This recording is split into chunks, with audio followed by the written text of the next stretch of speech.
Hi there, Sharon Horne-Ellstrom here. Welcome to day 34 of our Supersize You annual challenge. Today we are in this whole month focusing on confidence, the area and aspect of our life that is our confidence. Confidence is our beliefs about ourselves. That's my simplest way to define confidence.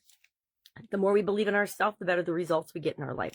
The more we believe in ourselves, the easier it is to create the things that we want to have in our life and minimize or just not even let in the things that we don't want in our life. So today's topic is to build a confidence resume. What on earth is that? I'm not looking for a job. I just want to be me. Well, our confidence resume is simply a list of or a collection of things that we've done in the past. It's actually our proof to ourselves that we're awesome, right? Because we all are. If you're human, you're alive, and you exist at all, you're automatically an awesome human being. So you're also probably like most human beings where the majority of our self-talk and the majority of the information that we get from the outside world is negative, or we can take it with a negative connotation. We can make it negative even if somebody gives us a compliment. Sometimes some of us have the ability to twist that and turn it all around and make it a jab or something negative about ourselves. So we're going to try to nip some of that in the bud. We also want to collect proof for ourselves so that when we hit snags, when we hit obstacles, when we hit challenges or roadblocks, we've got something to physically refer to that reminds us that we are awesome and that we've won before and that we've had successes before. And then finally, when imposter syndrome comes in, we can use our proof to say, hey, no, I have done this before. I talked yesterday about how I used I had to have confidence to switch from one industry to the next. When I lost my job, I lost my first job, I had to say, okay, well, that wasn't awesome, but that's because I wasn't a fit for that organization. How do I find an organization that I'm a better fit for? What I realized is I wanted to be in a totally different industry. Same function, but a different industry.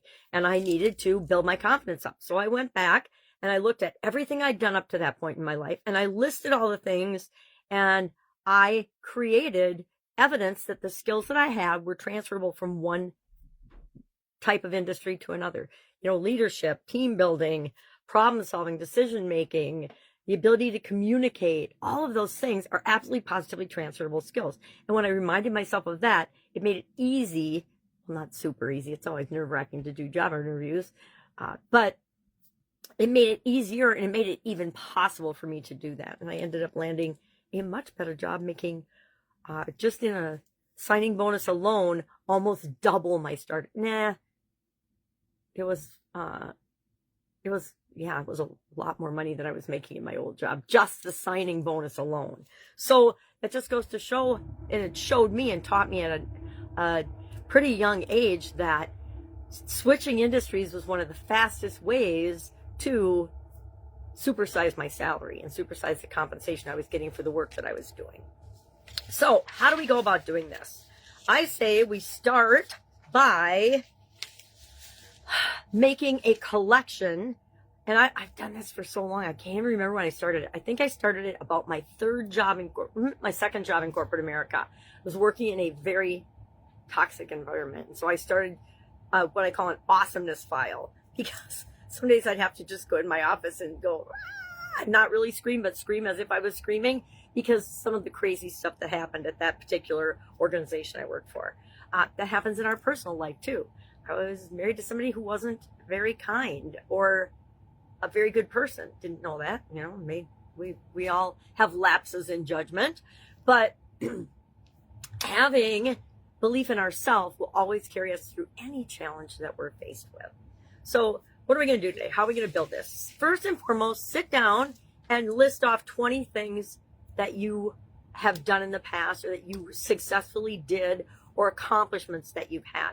Could be anything, big, small, whatever. Write those things down. And it doesn't matter if it's tiny things. What we're doing is we're training our brain to look for more of us winning. Then, so for example, you could look at, let me get a list here. I put a list in my handy dandy. I keep a journal for the annual challenges as well.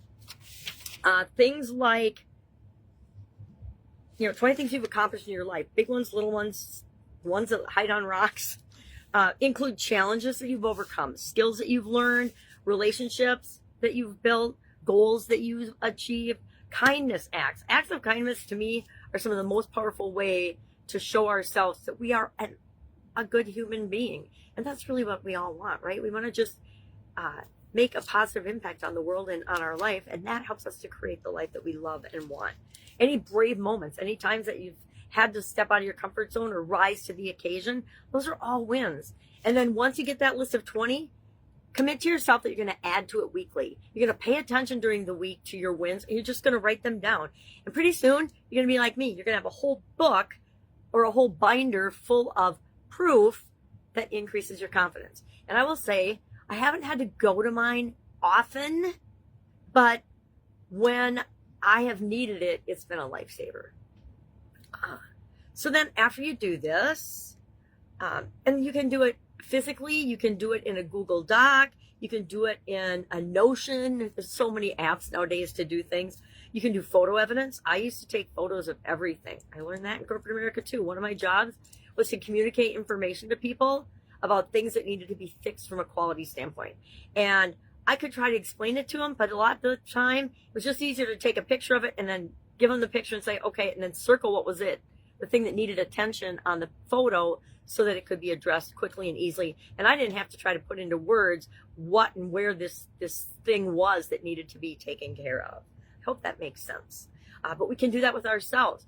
One of the things I love about Facebook is that about Google Photos is it shows me my memories. It shows me past events from 10, 15, how many ever years ago. And it'll... Google Photos does this. I save photos in Google Photos because I think it's fun and it's easy, and they do some cool things with it.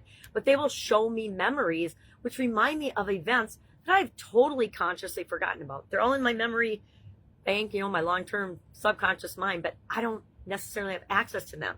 Sometimes just going through the photos on your phone is a good way to do that. Going through your email and messages that you've gotten from people. Or even your social media accounts, going through those and looking back at old comments can help be a resource to build your confidence. So after we do that, let's ask ourselves some questions about that, about the things that we've collected.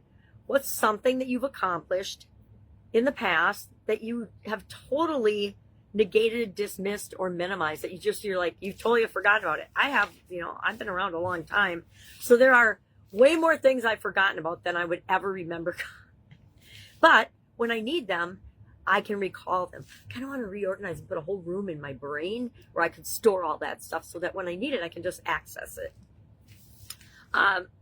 When I doubt myself, what evidence proves to me that I am capable, that I got this? Proof that I am more than good enough to figure it out. And then finally, what would somebody who believes in me and knows my track record, what would they say about me and my track record that might help to remind me that, yeah, I am an awesome human being? And then share one thing from the past, an accomplishment from the past, anything. It could be a big thing, a small thing, but something that you're proud of, right? Don't share some memory that's horrible. We're building ourselves up here. So comments below. Share one thing that you're proud of. It can be a small thing or a big thing.